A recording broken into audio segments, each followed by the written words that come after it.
как вливание чужеродных элементов в русскую элиту. Нет, это было сосредоточение единой татарской русской элиты христианского вероисповедания в одном из автономных христианских улусов уделов.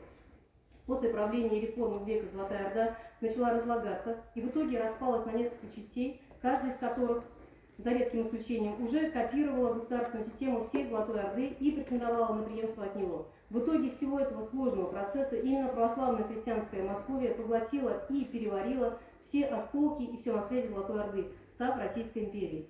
Это превращение мы называем православной татарской реконкистой.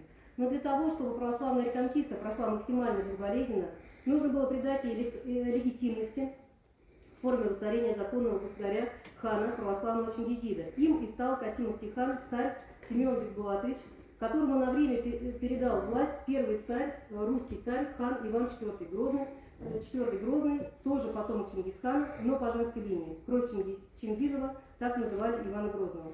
В результате православные ордынские, татарско-русские конкистадоры освободили Поволжье, Урал, Сибирь, Новороссию, Крым, Кавказ, Малороссию, Белоруссию, Казахстан, Среднюю и Центральную Азию и другие территории. Таким образом, единство и преемственность татарской и русской элиты Золотой Орды, Московии и Российской империи неоспоримо.